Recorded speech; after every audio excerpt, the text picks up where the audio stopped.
Hey everyone, Gaja here.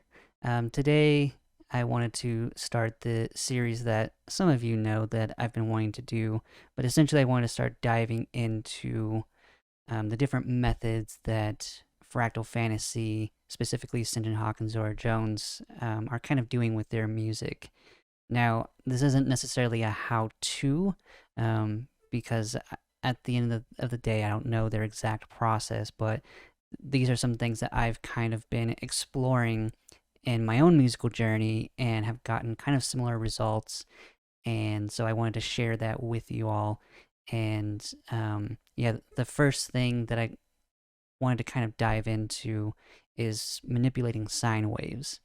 And so I was going to try and do everything Sinjin Hawke related in one video, but I feel like I'm just going to kind of break it down into a series just because I feel like there's so much to kind of dive into. And to me, it's just so fascinating. And they've been a huge inspiration to me. And if you aren't familiar with Sinjin Hawke and Zora Jones, definitely check out their music. Go and look at videos of them performing on YouTube and stuff. Their whole world is just so fascinating to me. But anyways, let's dive into the video. And yeah. All right, so here we are. We're inside of Ableton. This was a song that I made kind of just exploring a lot of these different techniques. And so the main thing that I want to focus on today is just essentially manipulating 808 sounds, specifically sine waves. From listening to a lot of Sinjin Hawke and Zora Jones music, it seems that a lot of the more kind of textural, like clean sounds that they're doing is just like manipulating sine waves, and specifically what they're doing is like using a granulator and just like running these 808 sounds or patterns through a granulator, or just like stretching it. If you're familiar with Ableton, there's a texture mode. Like for example, if I go to a piece of audio and you go over here to this warp, these different warp algorithms, there's this texture mode here where you can essentially play with these different grain sizes. And this is kind of like a very simple approach to a granulator, whereas a more in-depth granulator is something like Ableton's built-in granulator 2, or there's also Quanta, which is also really fascinating as well. And there's tons of others as also, but these were the two that I kind of explored in this particular song. So I'll play a little bit of the song so you can kind of get an idea of what it sounds like. This is unreleased. Again, just kind of like exploring these techniques, and so eventually I think I will put it out, but this is more so like an exercise. So let me play a bit.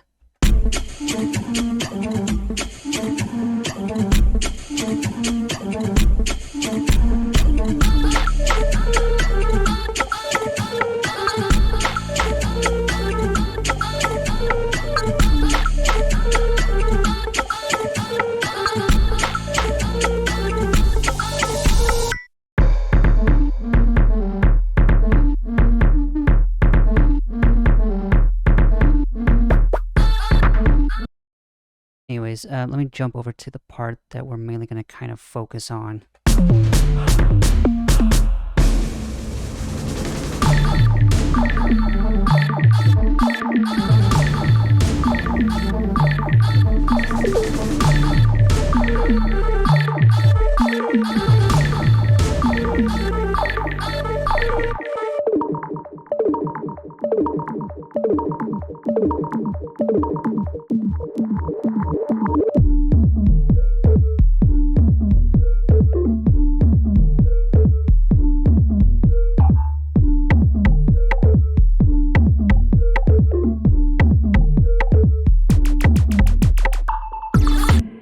Anyways, so that's a little excerpt of that song, but mainly I feel like this section right here is what we'll kind of focus on. So essentially all these different kind of like sprinkly sounds that you are hearing, like this sound here is one. And so this is just a sine wave essentially that came from this plugin here, Subboom Bass, which I'm quite certain that they use a lot, and is a great plugin. I've been using it for years, but it's great for 808s, and there's so much bass in here that I haven't even explored yet, but I've been more recently exploring it, and then, yeah, it's just like endless. But yeah, Subboom Bass 2, amazing plugin, and yeah, I'm pretty sure that they use it as well, but essentially this is the pattern that I went and made in Subboom Bass. I have some processing on. Let me turn off the processing. So this is just dry, straight from the box. Normally, this particular patch, for some reason, has stereo width on it. So I use this utility just to throw it mono. So now it's mono.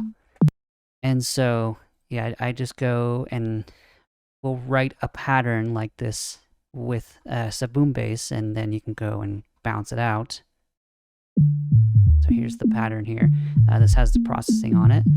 And then you can go and take this audio and throw it into something like Granulator or Quanta or whatever you might be using. And then by doing that, then I had this huge, all of this here that I just kind of recorded out. And then as you see here, I just went and looped a certain part that sounded kind of cool to me.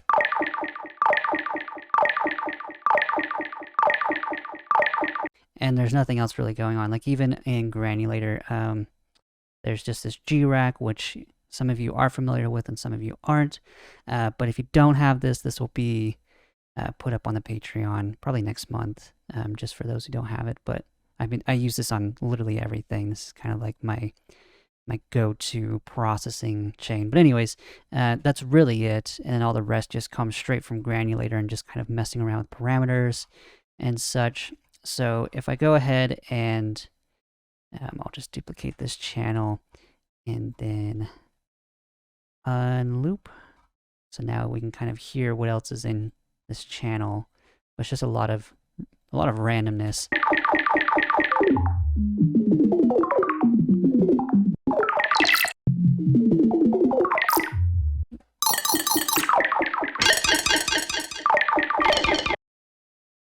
But yeah, as you can see,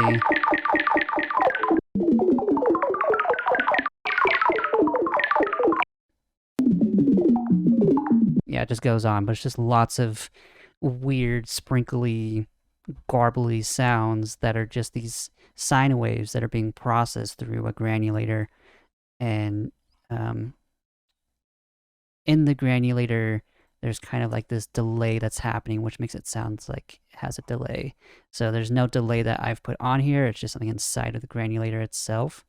So if I go ahead and solo this one, for example, let's see. Oh, I gotta do this. So if I go higher, we have this kind of like loop essentially of this over here that was being manipulated, and I can go and like drag this around until I kind of find like an interesting loop. And then play with like the grain size.